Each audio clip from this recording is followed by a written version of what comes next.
Should you tell your deal breakers up front? Stephanie had written in that she wanted to know, should you tell your deal breakers, all your deal breakers up front?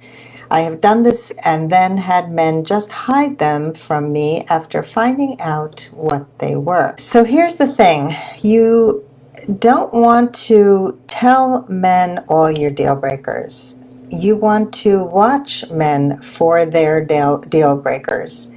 And the most important thing is knowing what your deal breakers are. And so for most people, it's character qualities, integrity. You know, those are the big ones. Honesty, trust, integrity, his words and actions match. And there are deal breakers that are going to be specific to you. And that means if you know that you cannot move for the next 5-10 years, maybe you're locked into where you live. And so a deal breaker for you would be somebody who lives far away and wants you to move.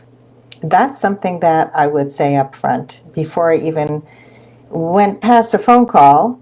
You know, on that very first phone call, you could say, listen, you live far away, and can we talk about how that might work? Are you able to move? Because I just want you to know that you seem lovely, and I am not able to move because my kids are still in school, because I have custody issues. There are other deal breakers like smoking. Smoking might be a deal breaker for you. And so you're going to want to know whether he's a smoker, and often you can tell. I mean, you can smell it on him.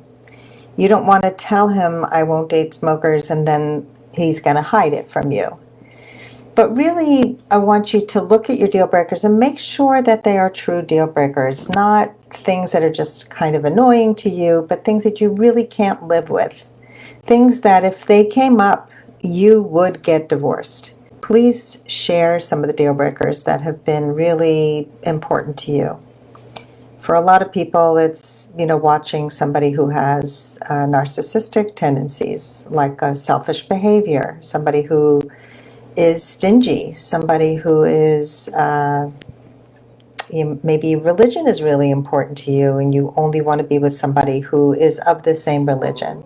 That's an important deal breaker to bring up. Janice says, I've told men they live too far away and they almost always try to convince me otherwise. Yeah, that's not good.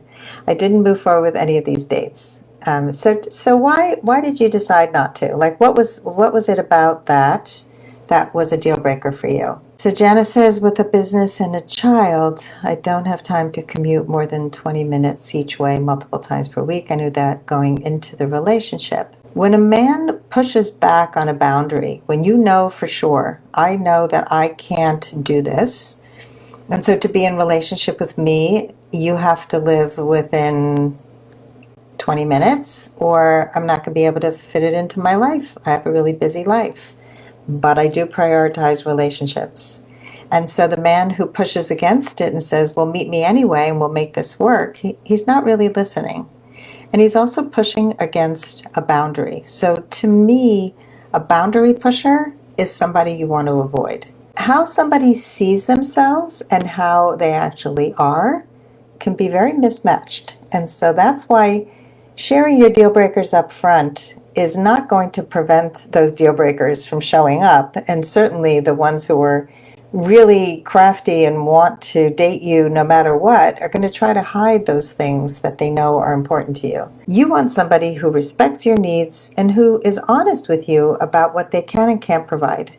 So if they can't be in a long-distance relationship with you because they're not willing to do all the driving, then that's important to state up front.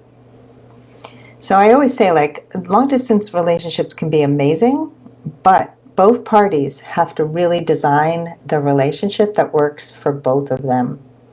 Designing that, and I talk about designing relationships all the time, because without open communication, we don't know what the other person needs, and we make assumptions. Oh, he's going to probably move to my area within a year. How do you know that? Well, he said he was willing to move. Yeah, did he tell you he's going to move to your area in a year? Did you tell him you absolutely cannot move up front?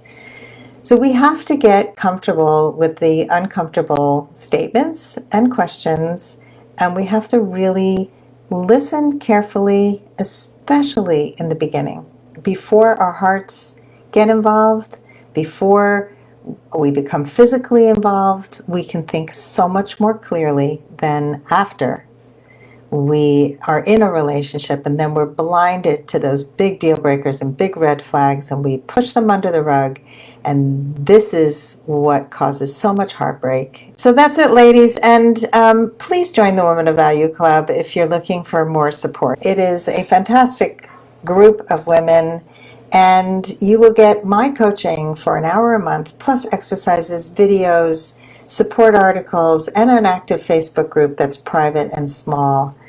And so I highly recommend it. I started it for women who, just to be able to afford working with me at all price points. And so for $7 a month for the first month, it is a fantastic deal. And then it's only $37 a month, and you can quit anytime you want. And I will see you all soon.